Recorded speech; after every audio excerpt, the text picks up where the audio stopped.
Good afternoon, friends. My name is Mrs. Squires, first grade teacher at Buchanan Academy, and I'm going to start off your afternoon adventures with Mrs. Squires. So in honor of St. Patrick's Day, I have Pete the Cat, the Great Leprechaun Chase. So read along with me. Tomorrow is St. Patrick's Day, and Pete's teacher, Mr. G, is teaching about leprechauns. The only time you can catch one is on St. Patrick's Day. A leprechaun will bring you good luck, Mr. G says. Now everyone in class wants a leprechaun.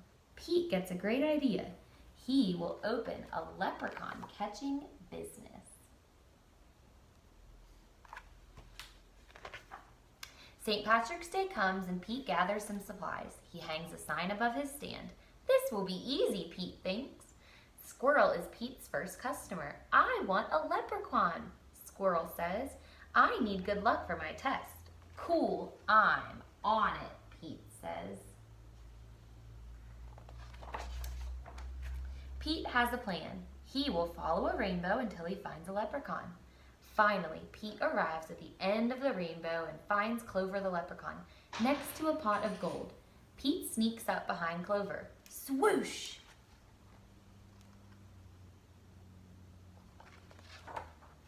But Clover is too fast. Did you think you could catch me so easily? He asks.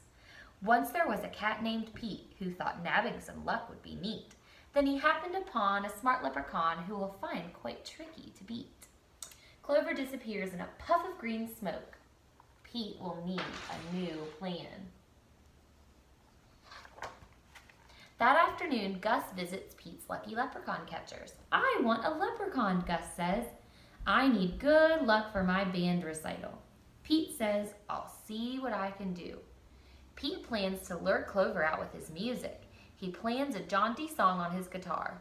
Before long, Clover dances over to Pete. Just a little closer, Pete thinks. Suddenly, Clover starts spinning around Pete. Round and round, Clover goes, faster and faster. Oh no! Clover wraps up Pete with the rope. Pete has finally met his match, a crafty leprechaun he just can't catch. He'll never win. He'd better give in or find something else to snatch. That evening, Callie visits Pete's lucky leprechaun catchers. I want a leprechaun, Callie says. I need good luck for my tennis match. Says Pete. St. Patrick's Day is almost over. There isn't much time to catch a leprechaun, but Pete won't give up. Pete sets a trap for Clover. Before long, Clover tiptoes up to the trap and sniffs the air. I love candy, he whispers, peering under the box. Pete waits very quietly. Crash! Pete rushes over and checks underneath the trap, but it's empty. Clover skips away.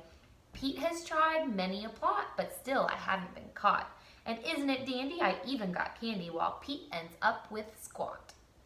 Pete has an idea. He follows the trail of spilled candy to Clover's hideout.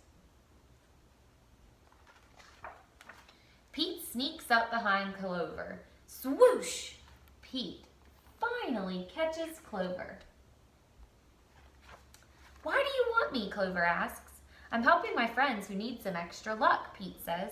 Luck doesn't come from having a leprechaun, says Clover. You and your friends have each other. That already makes you as lucky as can be. Could Clover be right? Pete is one very lucky cat. A lucky cat doesn't need a lucky leprechaun. He lets Clover go. Pete decides he will be the good luck his friends need by helping them out himself. Pete helps Squirrel study for his test. Squirrel aces it. Pete helps Gus rehearse the recital. Gus rocks it. Pete helps Callie practice for her match. Callie wins it. Clover magically appears. Good job, Pete, says Clover. I have one more poem for you. While Clover played hide and seek, Pete learned something unique. The luck that you make beats luck that you take any old day of the week. Happy St. Patrick's Day. All right, friends at Buchanan Academy, just remember, you are the luck that we all need. okay? Be helpful to your friends, be helpful to your family, help your mom, your dad, your brothers, your sisters, whoever you have at your house, and hopefully we will get to see you soon. Keep reading.